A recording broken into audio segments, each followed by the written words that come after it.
देश का भविष्य जिसके कंधे पर हो उसके साथ इस तरह का अन्याय क्यों? आरक्षण और बोर्ड के चक्कर में वे क्यों पिसे? इसी पर आज बात करते हैं। छात्र जहां बोर्ड के एग्ज़ाम के बाद यानी 10वीं 12वीं बोर्ड के एग्ज़ाम के बाद जहां छात्र और छात्राएं हायर एजुकेशन के लिए तैयारी करते हैं या जॉब की तैयारी करते हैं या कंपटीशन की तैयारी करते हैं या हायर एजुकेशन के लिए एडमिशन टेस्ट देते हैं या विदेश जाने के लिए तैयारी करते हैं, मतलब हायर स्टडी के लिए, तो वहाँ पे डिफरेंट बोर्ड में मार्किंग सिस्टम अलग होने के कारण उन्हें कठिनाइयों का सामना करना पड़ता है और इसलिए उनका डिमांड होता है कि जो ये असेसमेंट का तरीका बदलना चाहिए। यानी इस तरीके से जो सीबीएसई बोर्ड, आईसीएसई बोर्ड और ओपन बोर्ड और स्टेट बोर्ड, कई तरह के जो बोर्ड हैं जिसके मार्किंग सिस्टम अलग अलग है, इंटरनल असेसमेंट के सिस्टम भी अलग अलग है और वे लोग फेयर नहीं हो पाता। यानी बोर्ड एग्ज़ाम में भी ऑफलाइन होने की वजह से उनका मार्किंग यानी उनका असेसमेंट सही तरीके से नहीं हो पाता है और इंटरनल असेसमेंट भी सभी बोर्ड में अलग अलग तरीके से होता है, यानी फेयरली नहीं हो पाता है इंटरनल असेसमेंट, जिसके कि मार्क्स ऐड होते हैं वहाँ पे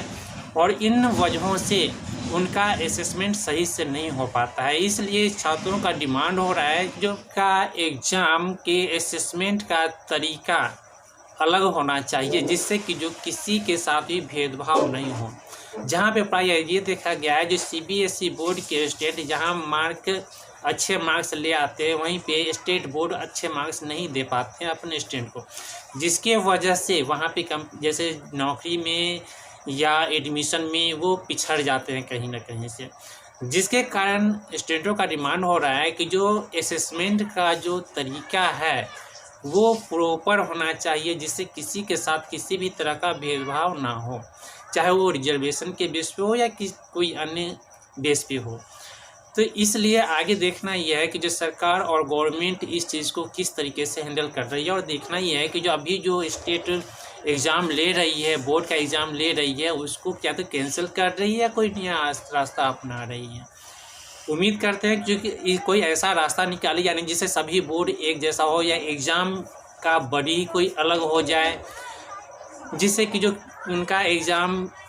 कंडक्ट करने का ही काम हो। जैसे एनटीए एग्ज़ाम ले रही है, ऑनलाइन एग्ज़ाम ले रही है, तो इस तरह का कोई बॉडी हो जो बोर्ड का एग्ज़ाम पूरे देश में कंडक्ट करवाए या कोई और भी इस तरह का रास्ता हो जो गवर्नमेंट और कोर्ट मिल करके या जो भी हो इस तरह का कोई रास्ता निकाले, जिससे कि जो इनके किसी भी छात्र के साथ किसी भी तरह का भेदभाव न हो।